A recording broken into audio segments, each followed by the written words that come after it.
Hi hello friends, ಎಲ್ರಿಗೂ ನಮಸ್ತೆ. ಅತ್ತೆ ಸೊಸೆ ಅಡುಗೆ ಚಾನಲ್ಗೆ ಎಲ್ರಿಗೂ ಸ್ವಾಗತ.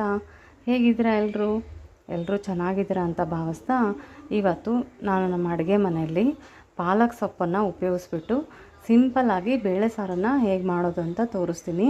ಬನ್ನಿ, ಇವಾಗ ಅದಕ್ಕೆ ಏನೇನು ಇಂಗ್ರೀಡಿಯೆಂಟ್ಸನ್ನು ತೊಗೊಂಡಿದ್ದೀನಿ ಅಂತ ತೋರಿಸ್ತೀನಿ. ಮೊದಲನೇದಾಗಿ ಪಾಲಕ್ ಸೊಪ್ಪನ್ನು ನಾನು ಈ ರೀತಿ ಸಣ್ಣದಾಗಿ ಹೆಚ್ಚಿಟ್ಕೊಂಡ್ಬಿಟ್ಟು ನೀಟಾಗಿ ತೊಳ್ಕೊಂಡಿಟ್ಟಿದ್ದೀನಿ. ನಂತರ 1 ಕಪ್ಪಿನಷ್ಟು ತೊಗರಿಬೇಳೆಯನ್ನು ತೊಗೊಂಡಿದ್ದೀನಿ. ಆಮೇಲೆ ಒಂದು 4 ಹಸಿಮೆಣ್ಸಿನ್ಕಾಯನ್ನು ತೊಗೊಂಡಿದ್ದೀನಿ. ಹಸಿಮೆಣ್ಸಿನ್ಕಾಯಿ ಬೇಡ ಅನ್ನೋರು ನೀವು ಒಣ ಖಾರವನ್ನು ಕೂಡ ಯೂಸ್ ಮಾಡ್ಕೋಬೋದು. ಹಾಗೆಯೇ 2 ದೊಡ್ಡದಾದ ಟೊಮೆಟೊವನ್ನು ಹೆಚ್ಚಿಟ್ಕೊಂಡಿದ್ದೀನಿ. ನಂತರ ಅರ್ಧ ಟೀ ಸ್ಪೂನ್ಗಿಂತ ಕಡಿಮೆ ನಾನು ಮೆಂತ್ಯಕಾಳನ್ನು ತೊಗೊಂಡಿದ್ದೀನಿ. ನಂತರ ಒಗ್ಗರಣೆಗಾಗಿ ನಾನಿಲ್ಲಿ ಎಣ್ಣೆಯನ್ನು ಯೂಸ್ ಮಾಡ್ತಾಯಿದ್ದೀನಿ. ಎಣ್ಣೆ, ಸಾಸಿವೆ, ಜೀರಿಗೆ, ಕರಿಬೇವು, ಕೊತ್ತಂಬರಿ, ಬೆಳ್ಳುಳ್ಳಿ, ಅರಿಶಿನ ಪುಡಿ, ಹಾಗೆ ರುಚಿಗೆ ತಕ್ಕಷ್ಟು ಉಪ್ಪು. ಬನ್ನಿ, ಇವಾಗ ಮೊದಲು ನಾನು ಏನು ಮಾಡ್ತೀನಿ ಅಂತಂದರೆ ಈ ಬೇಳೆಯನ್ನು ನೀಟಾಗಿ ಕ್ಲೀನಾಗಿ ತೊಳ್ಕೊಂಬಿಟ್ಟು ಬರ್ತೀನಿ. ನೋಡಿ ಫ್ರೆಂಡ್ಸ್, ಇವಾಗ ನಾನು ಬೇಳೆಯನ್ನು ಒಂದು 3-4 ಸಾರಿ ತೊಳ್ಕೊಂಬಿಟ್ಟು ಬಂದಿದ್ದೀನಿ. ಇದಕ್ಕೆ ನಾನು ಪಾಲಕ್ ಸೊಪ್ಪನ್ನು ಹಾಕ್ತಾಯಿದ್ದೀನಿ. ನಂತರ ಟೊಮೆಟೊ,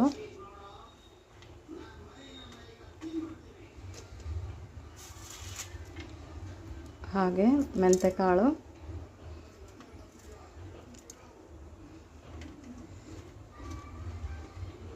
ಹಸಿಮೆಣಸಿನ್ಕಾಯಿ,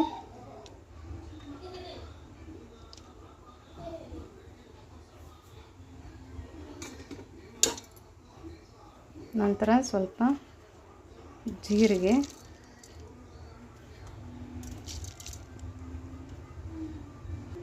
ಒಂದು 4 ಬೆಳ್ಳುಳ್ಳಿಯನ್ನು ನಾನು ಇದರಲ್ಲಿ ಹಾಕ್ತಾಯಿದ್ದೀನಿ. ಹಾಗೆ ಇನ್ನೊಂದಿಷ್ಟು ಬೆಳ್ಳುಳ್ಳಿಯನ್ನು ನಾನು ಒಗ್ಗರಣೆಗೆ ಯೂಸ್ ಮಾಡ್ಕೊಳ್ತೀನಿ. ಸ್ವಲ್ಪ ಅರಿಶಿನ ಪುಡಿ, ಹಾಗೆ ಸ್ವಲ್ಪ ಎಣ್ಣೆ, 1 ಸ್ಪೂನ್ನಷ್ಟು ಎಣ್ಣೆ. ಇವಾಗ ನೀರನ್ನು ಹಾಕ್ಕೊಳ್ತಾ ಇದ್ದೀನಿ.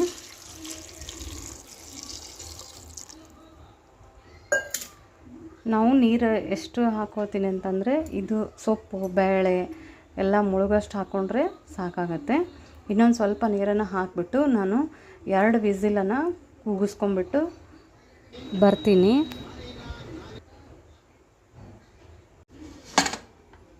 ಬೇಳೆಯನ್ನು ಈ ಕುಕ್ಕರ್ನಲ್ಲಿ ಕುದಿಲಿಕ್ಕೆ ಇಟ್ಟ ನಂತರ ನಾವು ಈ ಕಡೆ ಇನ್ನೊಂದು ಗ್ಯಾಸ್ಗೆ ಒಗ್ಗರಣೆಯನ್ನು ಕೊಟ್ಕೊಳ್ತಾ ಇದ್ದೀನಿ. ಇವಾಗ 2 ಸ್ಪೂನಿನಷ್ಟು ಎಣ್ಣೆಯನ್ನು ಹಾಕ್ಕೊಳ್ತಾ ಇದ್ದೀನಿ.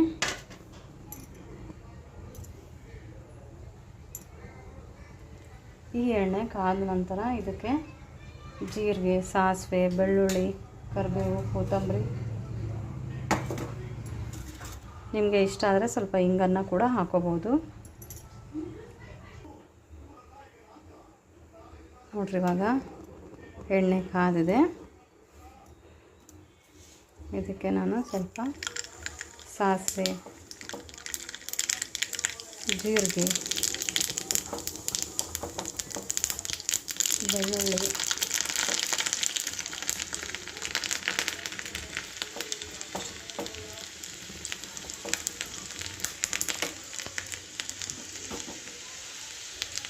ಕರಿಬೇವು, ಕೊತ್ತಂಬರಿ,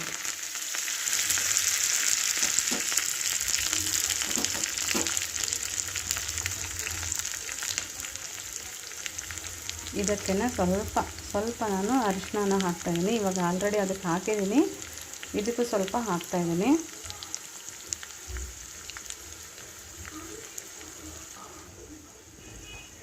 ನೋಡಿ ಫ್ರೆಂಡ್ಸ್, ಇವಾಗ 2 ವಿಸಿಲ್ ಆದ ನಂತರ ಬೇಳೆ ಬೆಂದಾಗಿದೆ. ಸೊ ನಾನು ಇದನ್ನು ಏನು ಮಾಡ್ತೀನಿ ಅಂತಂದರೆ, ಈ ಬೇಳೆ ದೊಡ್ಸೋ ಗುಂಡಿನಿಂದ ನಾನು ಈ ಥರ ಬೇಳೆಯನ್ನು ಮಗುಚ್ಕೊಳ್ತೀನಿ. ಬೇಳೆಯನ್ನು ಚೆನ್ನಾಗಿ ಮಗುಚ್ಕೊಂಡ ತಕ್ಷಣ ನಾನೇನು ಒಗ್ಗರಣೆ ಕೊಟ್ಟಿರ್ತೀನಲ್ವ, ಇದನ್ನು ಅದಕ್ಕೆ ಮಿಕ್ಸ್ ಮಾಡಿಬಿಟ್ಟು ನಮಗೆ ಎಷ್ಟು ಬೇಕೋ, ಎಷ್ಟು ತಿಳಿ ಬೇಕೋ ಅಷ್ಟು ನೀರನ್ನು ಹಾಕಿಬಿಟ್ಟು ಒಂದು ಕುದಿಸ್ಕೊಂಡ್ರೆ ಸೊ ನಮಗೆ ಪಾಲಕ್ ಸೊಪ್ಪಿನ ಸಾರು ರೆಡಿಯಾಗುತ್ತೆ. ನೋಡಿರಿ, ಇಲ್ಲಿ ಇವಾಗ ನಾನು ಬೇಳೆಯನ್ನು ದಟ್ಟಿಸಿದ್ದೀನಿ. ಈ ಥರ ಆಗಿದೆ. ಇದಕ್ಕೇ ನಾನು ಇಲ್ಲಿ ಏನು ಒಗ್ಗರಣೆ ಕೊಟ್ಟಿರ್ತೀನಲ್ವ, ಇದನ್ನು ಆ್ಯಡ್ ಮಾಡ್ಕೊತೀನಿ. ಜೊತೆಗೆ ನಮಗೆ ಸಾರು ಎಷ್ಟು ತಿಳಿಬೇಕನ್ಸುತ್ತೋ ಅಷ್ಟು ನಾವು ನೀರನ್ನು ಹಾಕ್ಕೋಬೋದು. ಇದಕ್ಕೆ ನಾನಿಲ್ಲಿ ಒಂಚರಿಗೆ ನೀರನ್ನು ಹಾಕ್ತಾಯಿದ್ದೀನಿ.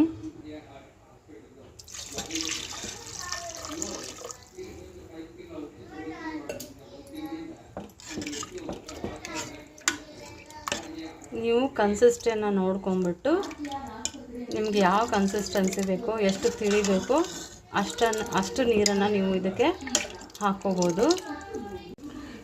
ನೋಡಿ ಫ್ರೆಂಡ್ಸ್, ಇವಾಗ ಸಾರು ಎಷ್ಟು ಚೆನ್ನಾಗಿ ಕುದೀತಾ ಇದೆ. ಸೊ ಸಾರು ಆಗಿದೆ ಅಂತ ಅರ್ಥ. ನೀವು ಇವಾಗ ಏನು ಮಾಡಬೇಕಂತಂದರೆ ಒಂದಿಷ್ಟು ಸಾರನ್ನು ಒಂದು ಗ್ಲಾಸಿಗೆ ಹಾಕ್ಕೊಂಬಿಟ್ಟು ನೀವು ಟೇಸ್ಟ್ ಮಾಡಿ, ಸ್ವಲ್ಪ ಏನಾದರೂ ಉಪ್ಪು ಖಾರ ನಿಮಗೇನಾದರೂ ಕಡಿಮೆ ಅನಿಸಿದರೆ ನೀವು ಇವಾಗ ಹಾಕ್ಕೊಂಡ್ರೂ ನಡೆಯುತ್ತೆ, ಪರವಾಗಿಲ್ಲ, ಅದೇನು ಪ್ರಾಬ್ಲಮ್ ಇಲ್ಲ.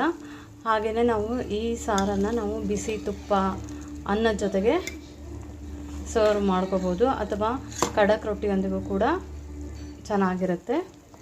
ನೋಡಿ ಫ್ರೆಂಡ್ಸ್, ಈ ಟೈಮಲ್ಲಿ ನಿಮಗೆ ಮಸಾಲ ಏನಾದರೂ ಇಷ್ಟ ಇತ್ತಂದರೆ MTR ಮಸಾಲಾನ ಕೂಡ ಇದಕ್ಕೆ ಆ್ಯಡ್ ಮಾಡ್ಕೋಬೋದು. ಸರಿ ಫ್ರೆಂಡ್ಸ್, ಈ ಒಂದು ಸಿಂಪಲ್ಲಾಗಿ ಪಾಲಕ್ ಸೊಪ್ಪನ್ನು ಉಪಯೋಗಿಸ್ಕೊಂಡು ಬೇಳೆ ಸಾರನ್ನು ಮಾಡಿದ್ದೀನಲ್ವ. ಈ ಒಂದು ರೆಸಿಪಿ ನಿಮಗೆ ಇಷ್ಟ ಆಗಿದ್ದಲ್ಲಿ ಪ್ಲೀಸ್ ಲೈಕ್ ಮಾಡಿ, ಶೇರ್ ಮಾಡಿ ಹಾಗೂ ಸಬ್ಸ್ಕ್ರೈಬ್ ಮಾಡಿ ಅಂತ ಕೇಳ್ತಾ ಮತ್ತೆ ನಾನು ನಿಮಗೆ ನೆಕ್ಸ್ಟ್ ರೆಸಿಪಿಯೊಂದಿಗೆ ಮೀಟ್ ಆಗ್ತೀನಿ. ಅಲ್ಲಿ ತನಕ take care, bye, have a nice day.